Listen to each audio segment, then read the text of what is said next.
When you want to hear about games and only games, look no further. This is the Games Only Podcast, your number one source for video game news, reviews, and opinions. With HP 1703. In death, as in life, I shall honor my brothers. Dr. Gumar. The boss is here at last, boys. And myself, Sunspot. Fresh victim. Games Only Podcast on iTunes and YouTube. Hello and welcome to the Games Only Podcast, episode 33. I'm 33. Great. I'm your host this evening, HP 1703, and I can pull rabbits out of hats. To my east, a man who can disappear for weeks at a time, it's Dr. Gumar. Hey. Hey, nice to have you back. It's good to be back. And to my south and west, a man who cuts women in half and not for magic, it's Sunflower 4000. Hello. Lengthwise or the other way? Lengthwise. Any way he can bifurcate a woman, he will do it. Let's talk about some games, shall we? Man, that'd be those $2 words you got right there. My apologies. We have a new an audience, and I want to pretend to be the smart one for the fine folks at Digital Noob. Hey, Doc, tell me about the end of the Cursed Crusade. Oh, see, now you are acting smart, because I just pronounced that cursed. Cursed. It's Not cursed. the Cursed Crusade. The Burst Crusade. The Burst Swag. Crusade. Like I said, this is a really good game for what I said 2 weeks ago. I really enjoyed it. They tried really hard to make a unique combat system, and I think it kind of paid out. But the ending was the worst ending you could possibly have for a game ever. Oh. Worse than the Mass Effect 3 ending. And that ending wasn't bad. What are you talking about? Oh, yes. Well, I mean, I picked the red ending, so maybe it was bad. I don't know. Oh, wait, it was the same ending. No, that ending is still being written, to be fair. This is true. So I cannot make fun of the Mass Effect 3 ending, because it's still out in the air. We don't know. We have to wait for the sequel. So what made the Cursed Crusades ending so bad? I'm just don't going to know tell if we should I'm go going to into tell you, because spoilers? I don't think it spoils the game at all. Okay. The gameplay is where it's at. The story is... I don't want to play the game. Just spoil it. Yeah, so I'm just going to talk about it. Okay. So, me and my Spanish hombre, we're made it all the way to the Middle East. We're in... What's his name? Do you mean like in real life on the couch? His name is Esteban Noviembre. Okay. that's Steve November. Yes. Yep. Steve in November. Stevie Noves. Yes. Anyway, so you're in the Middle East? So we find the one item we need to prevent the bad guy from taking over the the Apple of Eden, right? Pretty much. Yeah, same thing. It was the parchment of Christ, or the thing that they put over his head, the veil of Christ, or whatever. The Shroud of Turin. Shroud. There we go. The parchment. Yeah. Is he writing something? It looks like a piece of paper because the graphics aren't great. They don't show like a flowing shroud. It's like a stiff The papyrus of It God. pretty much looked like a poster with Jesus' face on it when they held it up. But we got the idea of what it was. Okay. All right. So then we had to go find the main guy, DeBale's father, who's off in Egypt somewhere. He left a note to say, "Come find me in Egypt."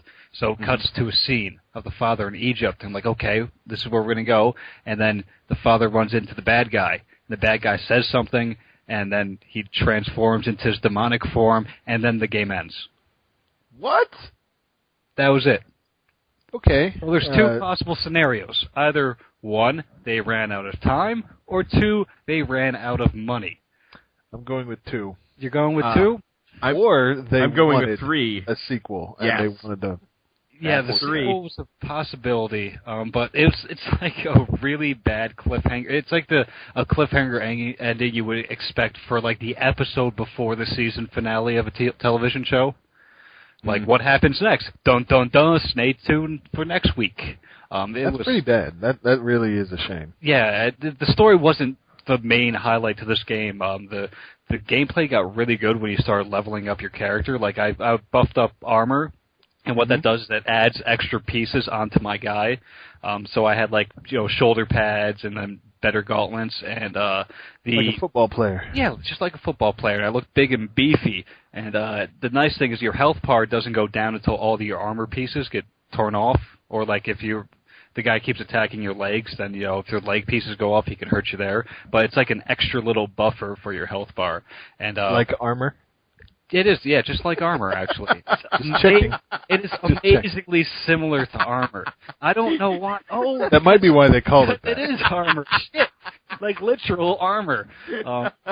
But when I buffed up my strength, instead of I know where this is going. Instead of just slitting people's throats, I would actually lob off heads now, and I had a pretty good time with this. I would recommend it, especially for anybody who got it at the price that I did of $12. I would recommend this game. Just be aware that there's not going to be a sequel and there's no ending. Do you get agility points and run quicker? No, because you're a dude in armor, so you can't. So much for the trifecta. There's no jump button or anything like that because you are a Templar in armor. And if I know Templars, they can't even get a foot off the ground. Right? Not really. If I have to go over a little bit of a ledge, I have to call my buddy Stevie November over, and he has to help me up. Jump rope competition, Templars, DQ. Oh, no. Flat out, no good. So how long was your playthrough of this, roughly, Doc? I'd say probably about 15 hours. Ooh, okay. Better than less than $1 an hour. Not bad entertainment. No, I'll take it. Yeah, and we want to boil it down to $1 per hour, which is a stupid argument. Then why did you bring it up? Sometimes I do. So it actually gives you some incentive to keep leveling because there's kind of a physical change to, how you interact with the environment and in the combat. Then you can level up your weapon skills specifically for what it is. So like I said before, on a great sword, you can get better combos and longer combos, and lots of different combinations. I didn't level axes up at the beginning at all because I wasn't really picking up an axe at all. And then I went to Constantinople. It's now Istanbul, but it was right. Constantinople.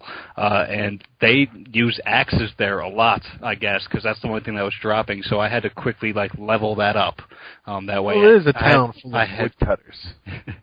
That way, I had more than a 1-2 hit combo. So it was a pretty in-depth system for people who herald this game as terrible. And I'm sure the people that herald it didn't get to the end because that's the only reason why I would call this game terrible is because of that ending. Well, that's cool. I'm glad that it was mediocre. Speaking of woodcutters, real quick, HP, did you hear about that Skyrim Connect? Yeah, I did. And I haven't finished my one playthrough of Skyrim yet, so I will more than likely go back to Skyrim when that patch comes out. What are they doing with the Connect? They are going to add Connect voice supports. Around 200 of them. Kind of similar to Mass Effect. If you actually say the yell in perfect Dragonese, it's going to happen. You're yo! You know what? I really doubt that those shouts are going to work. It may be something where you have to have... Because you have to have a shout equipped to use it in the game. It may be something where you, say shout, and it just uses whatever one you have equipped. Shout. Yes. Let it all out. Yeah, I wonder if they're going to have one for reload last save. Sneak, arrow, fast travel anywhere but here. Get unstuck from object. So I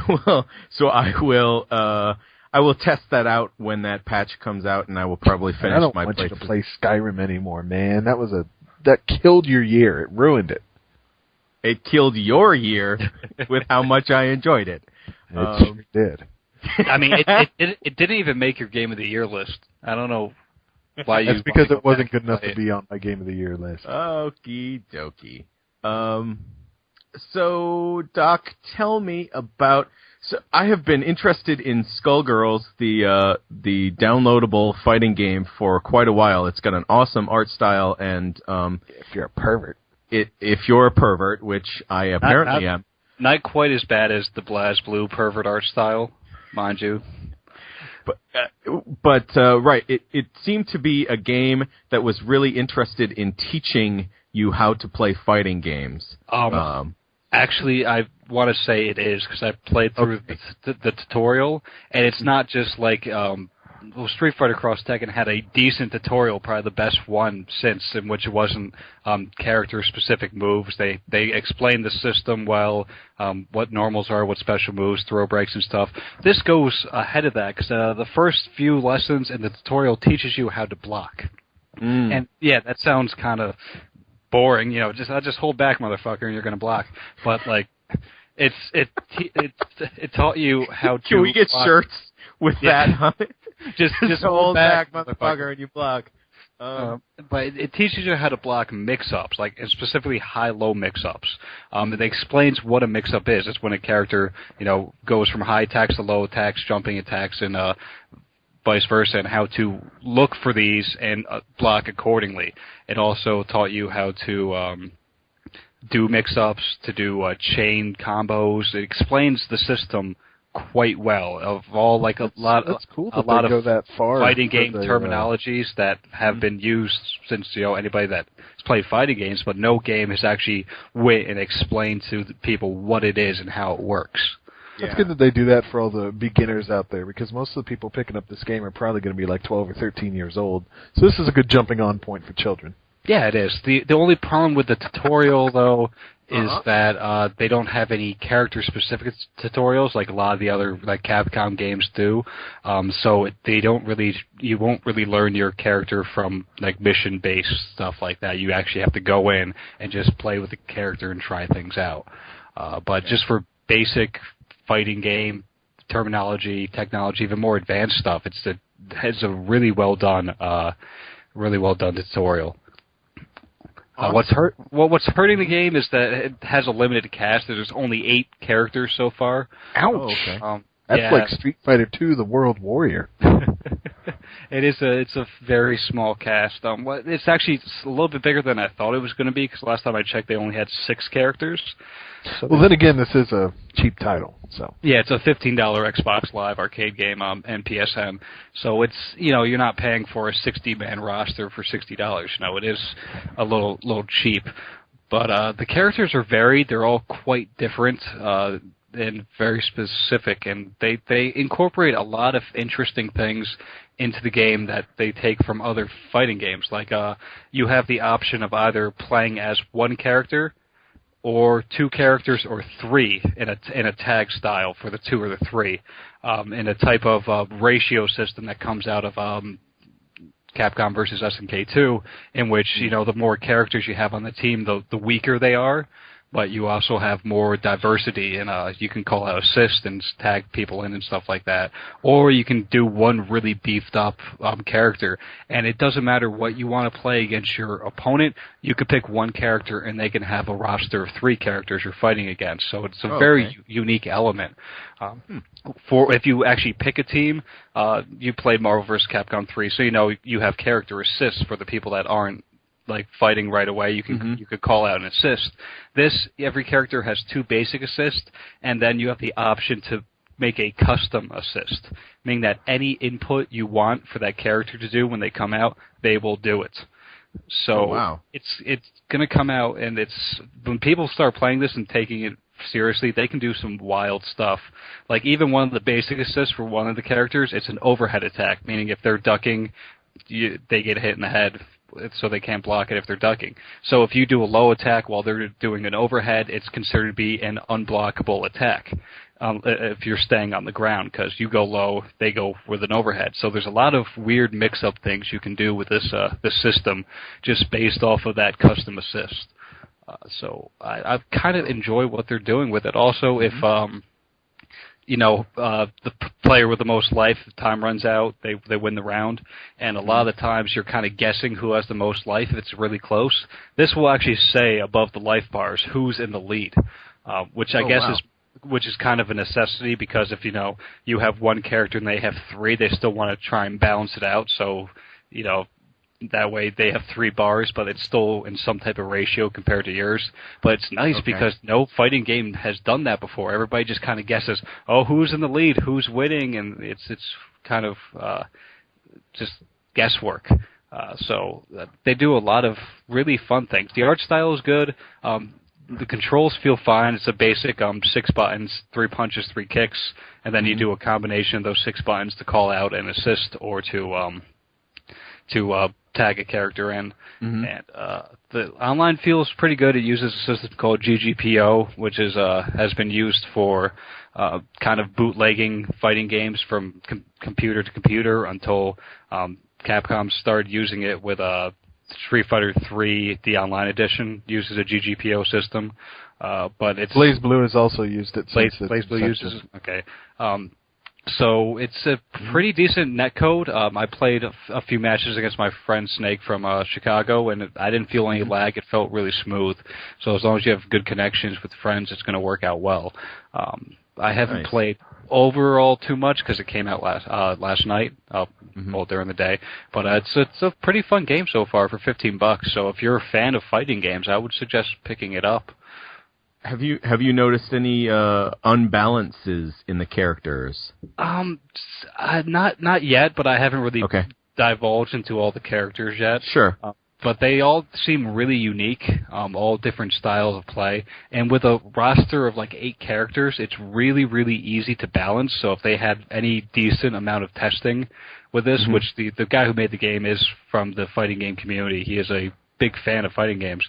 So I'm sure he did some testing with friends, or he actually had a Q&A that were in tune with fighting games, that they should be able to balance it out quite easily, because for an 8-person roster, that's normally not too difficult to balance out. Yeah, I was going to say, isn't it maybe better for a downloadable title like this to have a small roster so that they can, make sure the balance is perfect and... Yeah, normally the games with the smallest roster had the most balance. Like there's a game that's very rare that came out in Japan called Melty Blood, and I think that also had like a 10-person roster, but they gave everybody a few similar things like a command throw, and they just balanced out almost automatically. So a small roster is really easy to balance out. A large roster like Street Fighter Cross Tekken or Marvel versus Capcom, that's much more difficult to balance out. Right, and it allows, the small roster allows them to be very distinctive with each of the characters, as opposed to some games that just kind of basically have different character skins for... Yeah, Ken and Ryu. Yeah, that type of thing. Yeah.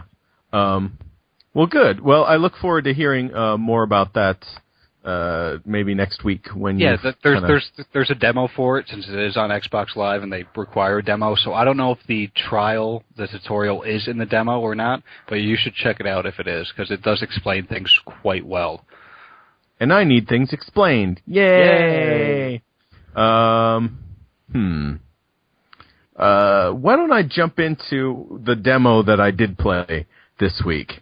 I played the Diabolical Pitch demo this week. That is a downloadable title, Connect, and it's a Grasshopper manufacturer game. So it is a Suda51 joint for anyone who has played his games before, like Shadows of the Damned. I like how we're referring to him like he's Spike Lee. It's a Suda51 joint. It is a Suda51 joint. Anyone who's played his games would refer to it as such, I think. No More Heroes, Killer 7. Anyway, so Diabolical Pitch is essentially a... Sorry, Sonny. Okay, I'm good. And he just had a stroke. Thank you, HP. You are welcome. It is a baseball game? ? It's a Suda51. I mean, it feels like a game from Suda51. So you are a baseball player, but like your arm doesn't work, and maybe you're in hell, and like you're in an amusement park, but maybe it's something more devious is going on. And it's really cool. The art style is great. It definitely is as stylized as a baseball Connect title could be. It's got kind of a so it's noir cutesy style. kid-like. No, it's got kind Everybody of a has film really noir. big It's, like, heads. gritty, Rob but Zombie. pub zombie. Okay, so what is this game? You throw baseballs at mascots of this weird amusement, maybe satanic amusement park. Eventually, you kind of kick enemies, and you have to like jump over things and duck sometimes. And for as awesome as kind of the art is and the ideas behind this game is, it is really not fun to play. It is really a chore. The Kinect is not so great with picking up when you're ducking. And maybe that's just my setup. I don't know. There does maybe you got to get low. Are you getting low enough? Get low. You got to drop it to the flow. Well, I guess ducking isn't as bad as... So there are special moves. I'm using air quotes. There are special moves. You kind of build up a meter. And then there's one move where you basically throw a fireball, but to do it, you have to lift both of your arms up and then kind of fling them both down at the same time. And the Kinect was awful at picking that up. Just Sure, awful. Your arms? Yeah, maybe could you have be- fucked up arms. Could be my fucked up arms. I have seen your Are they arms messed up? before. They're For kind of real? weird. They are. I'm sorry, what, Sonny? Are your arms messed up for real? No. Oh, I thought you meant like, I can't bend my elbows or something. No. I was doing the motion. It just seemed to be very bad at picking up. 'Cause Suda51 likes he likes slot machines and like bars that kind of move across the thing. So you have to line up when you're throwing this special move with this bar that kind of goes from like good to awesome, which is whatever. I think the Kinect does not detect your arms because they are so small. Let's lift weights. Let's We want to pump you up. Go up. yeah. Yeah, so there's a really lame kind of slot machine mechanic where you have to throw at like cherries or sevens and make It doesn't three. sound lame. It sounds pleasant. And there's a score, so you're trying to get the best score, and that to me is stupid. Scores are breaks stupid. immersion. Put numbers on it, and you're not interested. Right. I think there are some really interesting ideas in this game. I really like everything about it besides playing it. But when it comes down to it, it's a Kinect game. You like What- the fact that it exists? Yes. Right. I love the fact that it exists. But right, when it comes down to it, it's a Kinect game about throwing baseballs at enemies and sometimes kicking, and I just Little kicks. But I it is can't- only $15, so right. So Is it that bad? because it's on Xbox Live, I recommend trying the demo like I did. I can't recommend it for I can't recommend it for $15. I will not be buying this. I'm not sure who would want to buy this. I guess if you really love Grasshopper games, Suda51 games, then maybe you should give this a shot. But And there has to be people that love them because they're still in Yeah, business. oh, yeah. Oh yeah, I kind of do. I loved Shadows of the Damned, and They just more- kind of scare me. It's okay. those people. All right. Well, I scare you. I just learned. Well, no, you have scrawny little arms, so you don't scare me I that have much. scrawny little arms. That's right. I keep forgetting how scrawny and little my arms are. the only weights you lift are quarter pounders. Yeah. So What is wrong with you? Should we move on? We Well, are it's, moving on. getting weird. It's not a tumor, I'll tell you that much, all right? Usually Take the I'm at toy fault and bring for it back weird. to the carpet. Let's talk about some downloadable add-ons to games that we like. Yay, games we like. Games that we like. Specifically, let's start with the Mass Effect 3 free downloadable content for the multiplayer. And I was shocked that it was free. And then I remembered what they have in the game. They have a free-to-play structure in which you can pay real money to buy in-game items. So I'm like, no wonder they did it for free. It's like crack. Let's get everybody back in playing, and then they'll spend more money. Right. Guess what I did? That's what I did, too. I am also guilty of spending real money on this free DLC. The circle is complete. The triangle of terror. I had some extra money from Skullgirls since I bought $20 worth, and I'm like, well, premium Spectre pack, here I go. Right. So let's explain. So there are new characters and there are new weapons, but they are only available through the packs that you can buy either with in-game currency or real money. The two maps you get and can just play whenever. I mean, those are the free things, the maps. Otherwise, you have to either get the in-game currency to unlock these characters and weapons, or you spend real money like the three of us.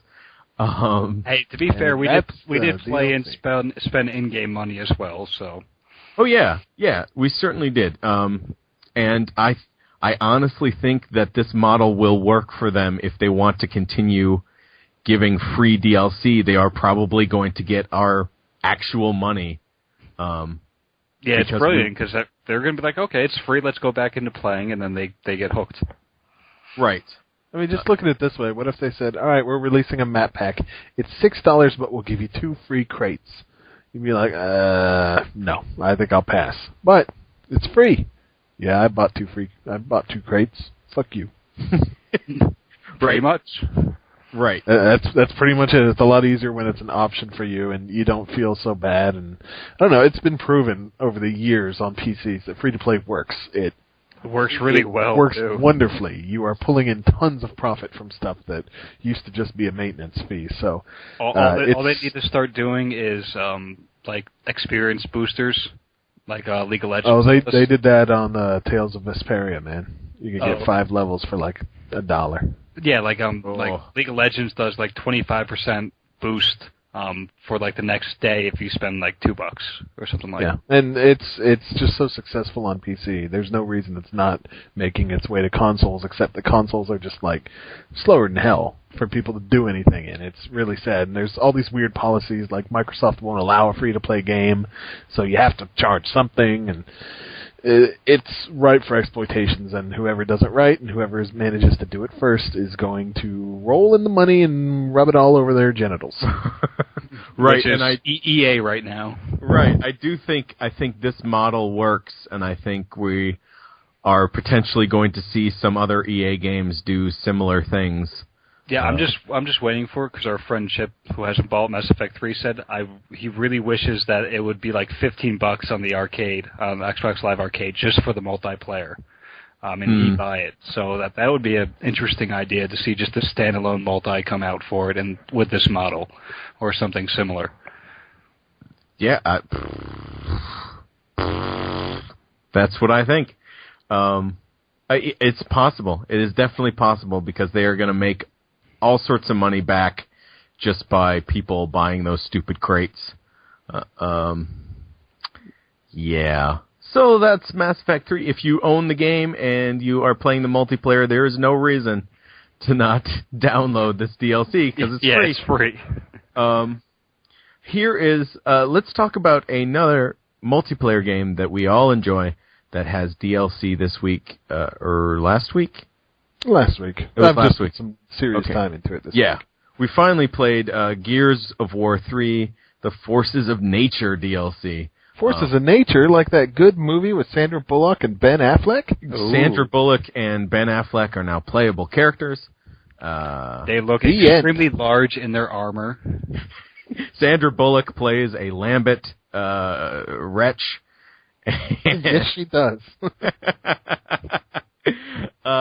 She's pretty. I shouldn't say bad things. Ben Affleck, though, You shouldn't say bad things about pretty people. Is that what you're about to say? That is, if American culture has taught me nothing, it is that I should not say bad things about pretty people. Be nice to people who look good. So the thing with the hook with this Forces of Nature DLC is all the maps have kind of Force of nature. Right, an extreme element of nature to the map itself, like a tornado or a blizzard. There's some... Yeah, like, you remember that weather report with Al Roker at the hurricane where the guy was having to hold his legs down so he wouldn't blow away? No, I do not. You never saw it. It's a good video because he's just standing out there in the middle of a hurricane while some poor sod has to hold on to his legs to keep him in place. Oh, wow. Amazing. It's like that, except it's Gears. Al Roker will be a playable character in this DLC. It does unlock all the rest of the characters that came as promotional characters that you could get from Amazon or Best Buy, which is nice because now I can finally get those damn characters that I couldn't get, and I can be a little irritated that other people can play as Commando Dom. However, the ones that you unlock have different colors than the ones that you would have gotten from the promo. So while you still get the characters, if you were an early adopter and you had your special promotional one, he's going to be a different color and he's still going to stand out a little bit. All right, so people will know that you ordered from Amazon. You'd be like, yeah, you went to Best Buy for midnight launch, huh? Okay. I know what kind of person you are. They add some achievements to this, which makes Gears of War 3's total a staggering 2,000 points. I only have one other game that has 2,000 2,000 points. Yeah, and they have some very, very gettable achievements for the most part, and I can't wait to do them. The maps, some of them are throwback. Well, one of them's a throwback. No, two of them. Jacinto. Raven Down was from the first Gears, which was one of my favorite maps. Raven Down's beautiful. But they have also added Easter eggs to each one of these maps in the form of cleavers that have elemental properties. Cleavage? I'm there. Now, to unlock these, you have to do different tasks on the map in Horde mode. As far as I know, you can't do it normally. That might be way too tough. Just different things. For instance, me and HP and a friend of the show, Locke, we went to Jacinto, which is in the middle of a rainstorm. Ooh, rain! And we did a little bit of research online because we're not that smart, and we found out that shooting down some gutters will make it so you can shoot down this, and you can shoot down that, and then this will appear, and then you can get the special cleaver. Stuff that you probably wouldn't run across on your own unless you just dick around and you're like, hey, that gutter broke. Let me shoot every gutter. And then from there, I mean, you even still have to think about it. But I went ahead and I was successful last night, did what I had to do. You got the cleaver, and it's just a cleaver that kind of steams. Oh, it doesn't... The steaming cleaver. I mean, it's a better cleaver than the normal one, maybe, but... You see what I did there, huh? I do see what you did there. Well played, sir.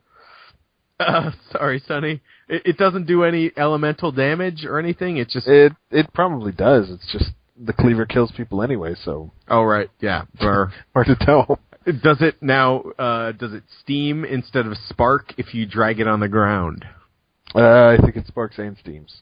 Oh, that's worth it. So it steams. Or Starks. Who's playing with rings?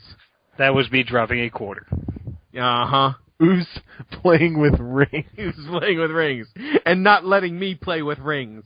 Oh, you want to be the prettiest belle at the ball. I am the prettiest Either way, this girl. is the final bit of the Gears 3 Season Pass, and I think that, what was the Season Pass, $30? You feel satisfied with what you got? I wish I would have played it more. Although, I mean, it's there, so... From a content perspective, I would say I definitely got my money's worth. I just wish I played it more, just like you said. Right. Yeah, I still need to download this one, but I wish I played it more. But I thought we were supposed to get an entire year. I don't think it's been a year, has it? No, you're supposed to get the first 4 DLC packs. That was it? Yeah, they're probably still going to release some other ones that are paid in the future, but I think that's going to be more campaign content. Oh man, that's the stuff I bought the season pass for. So we only got one real campaign content DLC. You got what you paid for. All right. Obviously, I got what they gave me. Yes, correct. It's better than the Uncharted 3 online pass, season pass, which is really, really bad from what I've been reading. I know nothing about this. What is the Uncharted 3 season pass stuff? Well, they put out the season pass for like $25 before release, and they said something like, first 4 DLC packs are going to be free. And like one of them was a map pack with like 2 maps, and they were both from Uncharted 1. And one of them was a co-op campaign mission that was all using assets from Uncharted 1, and that counted. And at the end, when you take all the content and you add it up, it's $25 worth of content, so you got no discount. So it's just really bad. Wow. Okay. Season passes are pretty much stupid things to buy anyway, unless you're incredibly confident of how a game's going to be doing, because they can get you. Yeah, and there's really no reason to spend that money without. Yeah, I waited until the first DLC for Gears to come out, or about to come out, before I decided to get the season pass, while you guys just adopted it right away. Yep. Oh. Yeah, I bought it before I bought the game. I'm an idiot. Yeah, well, you know, we've all been buying Spectre packs and whatnot, so I think we're not very sound with our money. No, we are not. Sonny, tell me about the best of 2 worlds, the chocolate and peanut butter of video games, Yakuza Dead Souls. Oh, yeah, it combines my 2 favorite things, fictional Japanese cities and cell phones. Boy, it's cool. No, I got this in the mail the other day. I've been playing a bit. I've probably put in maybe an hour and a half into it. It's a Yakuza game where the whole place gets destroyed. Anything goes. It's kind of a side story, and these things are not canon, so it does not matter. In the I would hope, you know, Tokyo being destroyed would not be canon. Okay. It's weird of you to say, but okay. What? Oh, it's not a Godzilla game, you know? Just keep going, honey. Well, you're doing great. The previous games, it's focused a lot on hand-to-hand combat and questionable storytelling tactics. Very slow sometimes. This one keeps the slow storytelling that you're familiar with from Yakuza 4, and kind of takes away a lot of the hand-to-hand combat, because it's about guns and shooting zombies, and it does most of the targeting for you. It's not hard to charge through huge amounts of them, but if you do want to get stupid and pick up a motorcycle and hit them with it, you can. There's really not much to say about this game. To a person who's never played a Yakuza game, I'd say stay away from it and try one of the other Yakuza games to see if you're even interested in the universe. The Yakuza-verse, I guess you could call it. Don't even bother with it unless you're familiar with what you're getting into. Because if you're like, oh, cool, zombie game, we're going to have fun, you're going to get let down by the excessive story, which is pleasant. It's not a bad story, but a lot of people who buy zombie games are not there for the story, because zombies appeal to the lowest common denominator. The Walking Dead sucks. The comics even sucked. I don't care who you are. Wow. Zombies are played out. Let them die. Let them go away. Mummies are coming back. All right. Left for mummies, son. A friend of a friend is on The Walking Dead, so I can't speak ill of it. Your job sucks. Tell them that. Now, Sonny, since the city's destroyed, Yakuza's been known for having a bunch of these side activities you can do, like going to bars and other questionable things. Are they still in there? Yeah, they are. Do you get a lap dance from a zombie? Well, they keep it this way so that they can have a city outside the city that is cordoned off and everything's normal. Oh. Yeah, so it's just like a totally cheap-ass way of doing it. But I was streaming it while I was playing, and a friend of mine was like, not too many other games really let you play right before the infection occurs, you know, before the patient zero or whatever you would want to call it. It starts biting people. And I was like, yeah, but I figured it was probably just because a lot of games don't want to make a living and breathing city and then throw it to hell in 30 minutes. Because that's a lot of work for nothing. Luckily, Yakuza just rips off its Yakuza 4 city. So there you go. It's already done. So it's kind of nice to see them waste their time with that. Now, will I be playing as Akiyama and other favorites? You will be doing that exact thing. Akiyami's who you start the game with, and there are 4 characters that you will get to play as. Not the same ones from Yakuza 4, okay. Only a couple of them, but a few new faces that you would be familiar from with the other games had you played them. They're still story characters. They're not necessarily newcomers. Do you get to play as your favorite character, the big buff guy from Yakuza 4? No. He is not in this game. Well, not yet. I mean, he might be in it, but you do not play as him. And that's okay, because you play as this other huge, studly dude who has a gun for an arm. Man, he's awesome. Gun arms. Yeah, Final Fantasy VII. Woo! Yeah. No. God, no. That's what I heard. Anything else from you, Sonny, this week? Anything less would be uncivilized. I played some Assassin's Creed Revelations, but so did you. Didn't you, HB? Yes. I was in there just basically doing some achievement cleanups and making money and playing a little multiplayer. I don't really have anything to say except I still really like the game. Yeah, I got the sense while I was playing it that this one in particular is uninspired. I'll use that word for it. I think the B or even C team was given like code from previous games, and some of the cutscene stuff, like some of the Desmond stuff, looks downright bad. Like, oh yeah. Well, I can tell you something about the cutscenes with Desmond. The trick was that the actual actor that was used for Desmond, his contract ran up at the end of 3 games. Oh. And this is the 4th one to use Desmond. So they had to change how his character looked, and they ended up with a monkey. Yes, they did. Okay, that makes a lot more sense. Yeah, so I have started, collecting my assassin teams and sending them out, and I did one memory with Desmond, which is in the first person perspective. It's kind of. Did you hate it, or did you think it was okay? I am somewhere in between those two things. And you just did one of them? Right. I've only done one of them. I think when I do more of them, I might end up hating them. You'll end up hating them. It's okay, though, because they're pretty brief. Yeah. If there's one thing I will give it, it was that it did not take me long. But yeah, it's first person, and you're kind of being talked at while you do it, and by Desmond. I mean, he's monologuing the whole time. I moved with my family out to a farm. So right. it's a Shakespearean play. Right, yes. Alas, poor York. Horatio. At the end of that mission, you are followed by a bear. When you exit. That's in... Never mind. Yeah, it's so much like Brotherhood in some good ways, and then the bomb stuff I find really boring.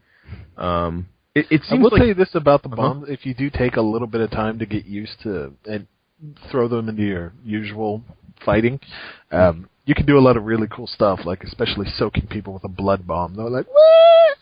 Okay. Well, it can be fun. I went through most of the game without using them, and the game would have been significantly easier had I actually taken the time to experiment with them. Okay. Yeah, I stupidly... I think I pretty much got 100% sync in Assassin's Creed Brotherhood, and so I was trying for it again in this one, and that's not going to happen, but... just enjoy the story and keep it casual, bro.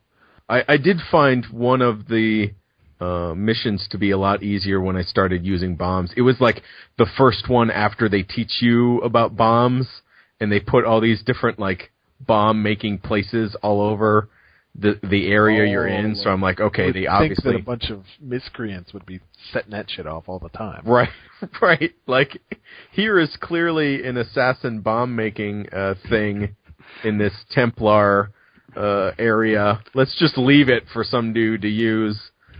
They're not hurting anybody. No way will this shop make money. So, right, I got this game for $20, and again, for the price, I can't complain. I love the series enough that I can't complain. I'm just going to keep playing it, and... story doing okay for you in general without the Desmond stuff, but Ezio's story, it's okay? I think you mentioned this yourself. As I am faced with kind of the end of Ezio's story, I'm starting to really feel sad that he's going to leave. Yeah, this is like the end. This is your last time with him. Right, which I did not expect at all. But yeah, I'm definitely... He looks all old, and I feel bad. I'm like, oh... Old people. I can see the mortality on your face. I do have another question. Did you get to any of the Altair flashbacks yet? I have done one, and Wasn't that really cool? Yes, I really enjoyed it. I think Assassin's Creed 2 was probably the best thing that happened to Altair, because the combat, I think, is better than it was in the first one, and I just really... I am finding that I enjoy that character as well. And I don't know that I would necessarily have said that after playing the first one. Well, that's good. I'm glad you're enjoying it. I hope that you can finish it up by next week, because I'd really like to, just in general, talk to you about it, not necessarily on the show.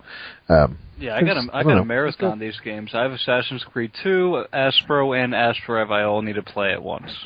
You should probably get those done before 3 drops. Which one should I start with, Sonny? I don't know. Brotherhood. It's the most fleshed out of all of them. Aspro. I like flesh. Yeah. Start with 2. Chronologically. Yeah. Take your time. I think you can get burned out if you try to go back to back to back with these, because I think they're going to be so similar that you'll go, wow, I'm really bored with this mechanic or, this mechanic. Should I do like Benjamin Button and just start with Asrev, where he's old and he's gradually become younger as I go through the series? No, because if you're interested in the overall story, the overarching then you should story, because it's a decent story. Yeah, then definitely go in order. I did so. Yeah, go in order then. Well, the first one was the best of all of them, but you're the best of all of them. Thanks. Yay! Sonny's in Assassin's Creed. Yes. He's an ass. Where is my Bianca? Where is Bianca? It's so weird. I will occasionally say like really small Italian phrases now. Molto bene. Scusi. See, I do that. I do that, but it's all food. Grazie. Can I get the salami? Thin slice the cold cut, please. Slice so small. I am apologizing for any Italian friends who might be listening for the first time. Have any Italian See, it's friends. okay. I can tell from how you speak. It's okay, HB, because from our last podcast, we know that the Italians love me, so they'll still listen for me. They may hate your fucking guts, but they'll still listen for me. Yeah, he runs the deli. There you go. That's great. Yeah, so is that everything we've been playing this week? I finished Kingdoms of Amalur. I did not. Amalur, Reckoning, Kingdoms of Amalur. It was pretty good. I was happy with it. I think it was like 68 hours or some shit I played on that game. If you like Skyrim, play this because it has actual combat. I'm out. You have actual combat. Actual combat. The story's on par with Skyrim, which isn't saying much. You are on par with Skyrim. Is the combat in this better or worse than the Cursed Crusade? Well, it's different. Can't compare them? No, this is more like a Darksiders type of combat. Oh, okay. That type of, rolling around, hitting things, rolling some more, hitting things, or casting spells from afar, that type of idea. While the Cursed Crusade is like nitty-gritty, I'm going to counter your attack and do a repose, and then, hit you over the head with an axe. That type. Okay. That sounds pretty good, actually. The kill scenes in Cursed Crusade are awesome. Like, I had this big two-handed battle axe, and I would jab some guy in the throat with the blunt end and then just come down on his skull with it. It was fun. I enjoyed it. Sounds fun and enjoyable. Huh. Well, That's all I've been playing, though. Okay. I think that's pretty much it. Did you have some news that you wanted to drop? I did. I wanted to talk about it last week, since it was really fresh last week, but I obviously ended up on the side of a milk carton. So now it just stinks. Now it just stinks. But so there's big news in the fighting game community, the professional fighting game scene, that one of their players has acquired a sponsorship that's rather questionable. People think it's a good thing because it's not from an actual video game company or game supplies like Mad Catz that does sticks. This I guess electronic athlete has been named L.I. Joe, Long Island Joe, is sponsored by Brazzers.com. Brazzers.com. I don't know what that is. What is that? Which is a pornographic website. You know what it is, Sonny. I see you post those pictures all the time with the funny meme with the Brazzers on the bottom of it. I don't understand. What is it? Pornography? What is that? A pornographic website is now sponsoring a fighting game player. And it's causing a bit of an uproar in the scene. I just want to know what your take of it is. As to, is it a good thing? Is it a bad thing? Why would they want that? Because, from the website, Brazzers.com, their thing is, all the people that watch these, that play these games, are in our demographic, so why the hell not, is their idea. So it's pretty business savvy for them. Essentially, they are planning on just flying him to all the different events. That's what basic sponsorship is, putting him up for a hotel room, flying to different events. But they also mentioned that they want to host a fighting game event themselves. Wow. That type of idea. Interesting. Good thing, bad thing that a porn company is now sponsoring esports, I'll say. Interesting. Do either of you have any thoughts? I know both sides of the basic argument. The one side is it's a good thing because it's another company besides what has, besides the norm. It's like if if fucking Hostess came in and sponsored somebody and they have Twinkies next to their name. It's a different company. It gets the name of the fighting game community out, and it opens the floodgates for other companies coming in and sponsors players, which is what the players want ultimately. They want sponsorship. On the bad side, it's a negative light because it's a porn company. These are video games, and kids can be watching, but they the player that sponsors said it's not going to be anything tasteless. He's not going to wear a shirt with some nudity on it. He's not going to be running around with porn stars to these events. It's just going to be the company's name next to his when he's playing, and a T-shirt. Fascinating. Yeah, the what I would have a big problem with would be exposure to underage players. Although, why would an underage person these are fighting games. These are aren't they? They're most of them are teen. The only one that's not rated teen is Mortal Kombat. That's M. But there are young players in the scene that travel to these. But they go to local events and stuff like that. So even I've seen 8-year-olds and 9-year-olds on a fighting game stream playing. Rarely, of course. Usually, the most 18 or over, or at least 16 and over. But there's that concern. Yeah. Yeah. I guess so long as the parents. I mean, you would assume that parents would be kind of active in their kids. I'll guarantee you, parents are not. Well, I mean, if there's a 10-year-old that wants to go to this tournament, I'm sure the mother's going to be like, well, it's at this hotel, and there's going to be a bunch of adults running around playing fighting games. I think I'm going to go too. I don't think they're just going to. And I'm sure there's rules at the venue that says don't leave your kid unattended or anything like that. So it's not going to be that bad. You would hope. You would hope. Yeah, I guess from a purely business standpoint, I don't really see anything wrong with it. I like the thought of getting more sponsors into esports. It's kind of a place where sponsorship is pretty stagnant. Yeah, because it's all just basic, computer parts, stuff yeah, like it's like that. Razer and, yeah. The funny thing is that he got the sponsorship because he looks like a porn star. Well, one of the porn stars from the site. He's got a shaved head and he's muscular. And a bunch of people were just joking around and putting that Brazzers meme on his pictures and stuff like that. And they just kept on tweeting to the head of special events for the website. And finally, he's like, "Okay, I'm listening. Send me some information." And the guy liked it. He sponsored him. Wow. Yeah. Huh. So we gotta find a game you're good at. All right. say that you love mac and cheese and get that Kraft sponsorship. Oh shit! I'm gonna straight from Wisconsin with the mac and cheese. I'm gonna hit up Marlboro. We could both hit Philip Morris on both sides. All right. That's right. Oh my God, that's right. Team Philip Morris, and we'll be all right. Interesting. Well, yeah, I wouldn't be surprised if it wasn't very long until beer alcohol sponsors showed up. Yeah, I mean, because a lot of people play games and drink alcoholic beverages. Yeah. It's funny because the player that he's getting a lot of slack from the people that don't like the idea. It says that he's kind of like a NASCAR car. People put their sponsorship on him. Jack Daniels sponsors a NASCAR. Right.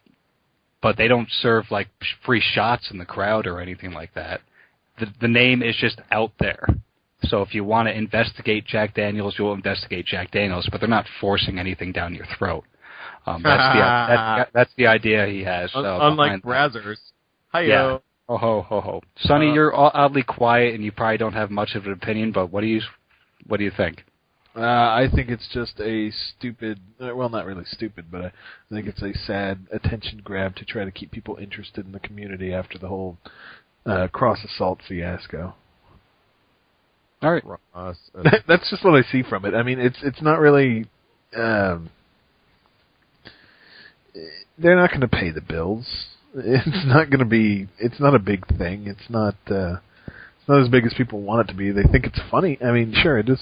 Yeah, it's funny, but as far as it actually doing anyone any good, no, it's still going to be a basement community.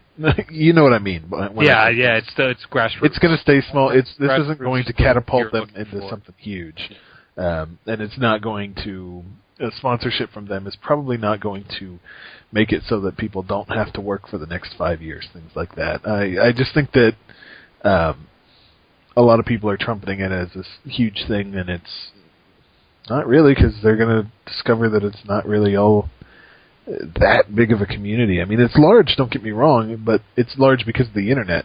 And I don't know. Some people are just going to label me as somebody who's just like trolling or whatever, but I just don't really think this is that big of news. Now, from a morality standpoint, I would say that if I was putting on any type of event, I wouldn't allow them because this is a T-rated game and it's supposed to be an all-ages event everywhere you go, right? I mean, it depends on who's running the event, but I know a few event organizers have said that they would not allow him in. Yeah, and if the event organizers don't want it, they would allow him in, but without the little tag in front of his name, or he can't wear the shirt. I wouldn't put any. It would be pointless to send somebody like that to an event like that if they cannot represent your brand at all. Exactly.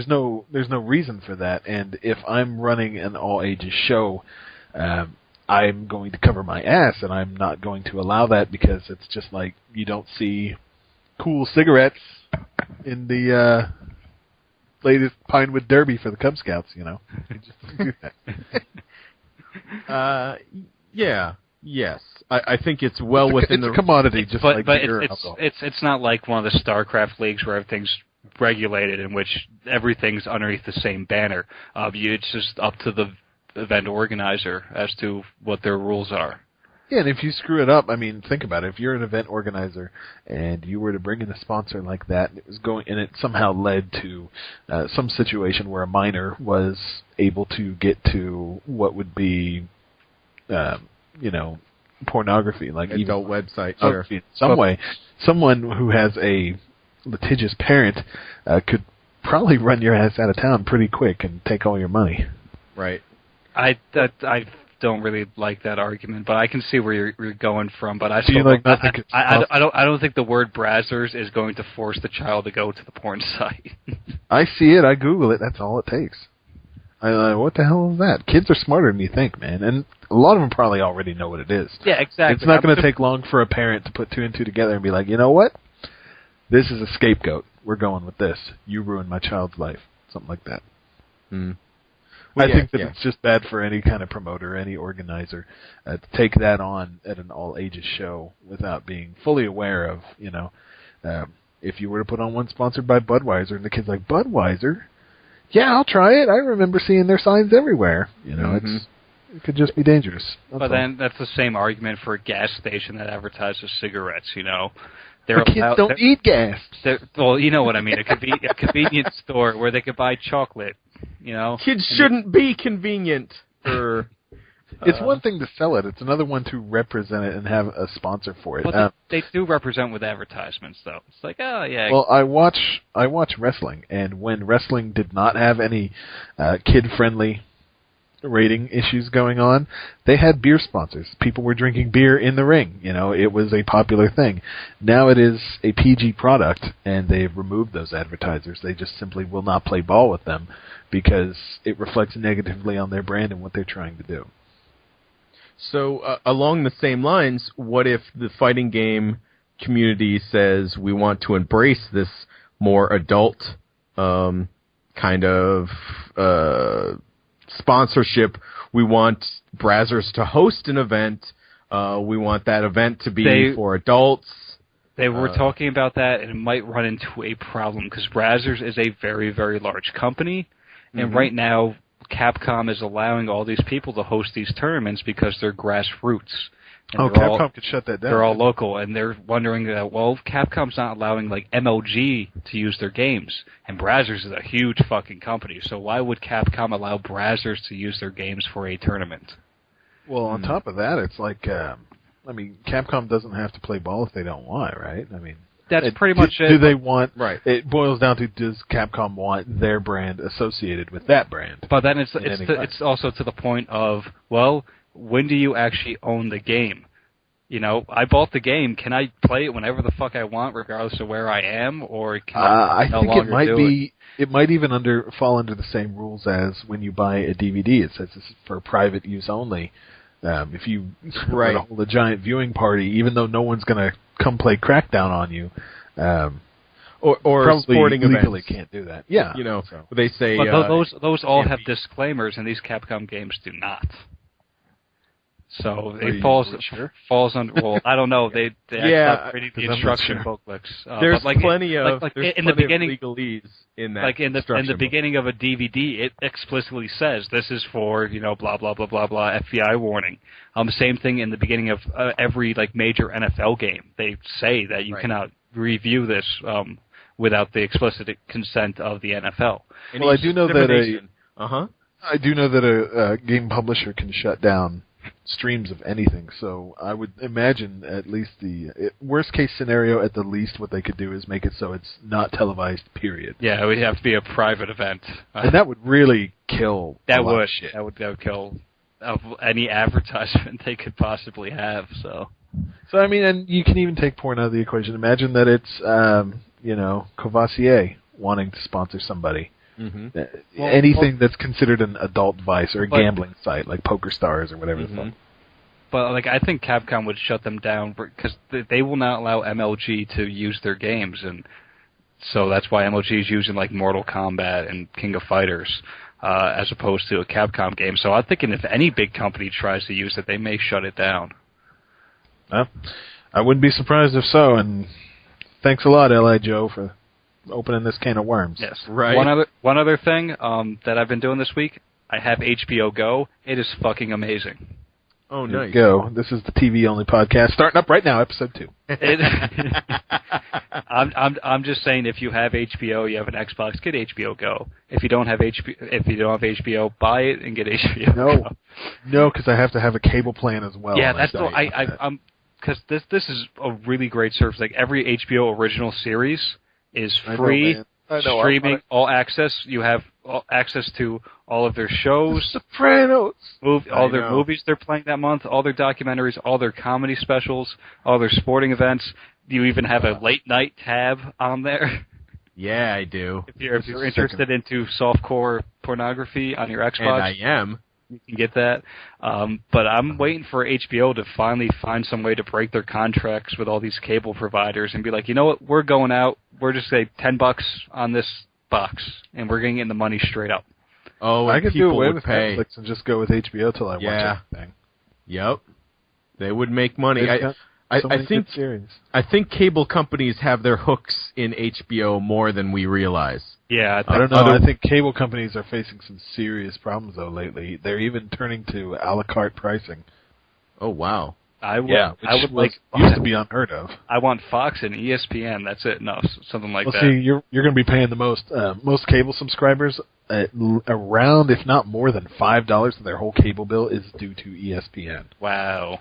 Wow. But that's ESPN and then a package that comes around ESPN. So Yeah, Right. you don't watch that shit.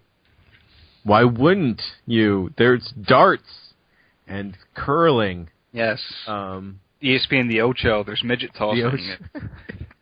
I also played a little bit of the Magic, the Gathering game Hey, man, on when do you PC. want to play, bro? Well, I'm sorry, what?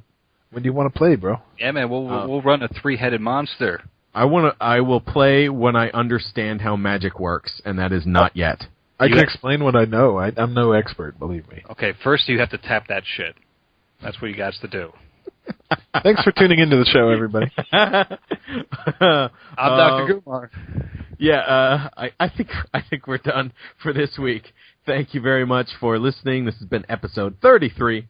I have been your host this evening, HP1703. I'd like to thank you all for listening, you beautiful people. Doesn't matter the size of your steeple. I would hug you all, regardless of your steeple size.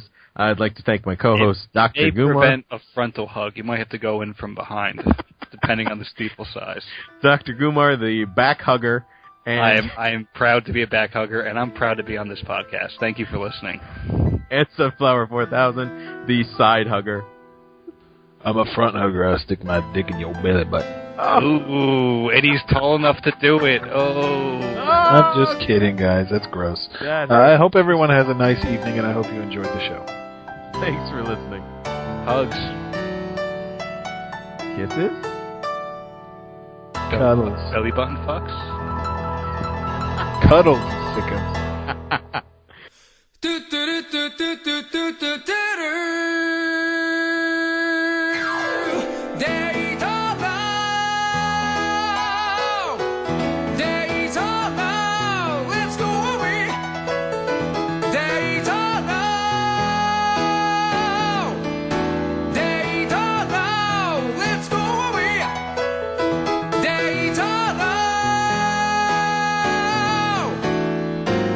This is your guru chief. The course is really tough, but it's a beautiful day, so good luck. They don't know. Let's go away. They don't know. They don't know. Let's go away. They don't know. Out there on the way. Yes, we're on the way. But it's a beautiful day here at Daytona. You follow right behind, trying to make a hustle there. You'll all over the track, let's see some control. There's a crush coming out on turn 3. Better rush yourself.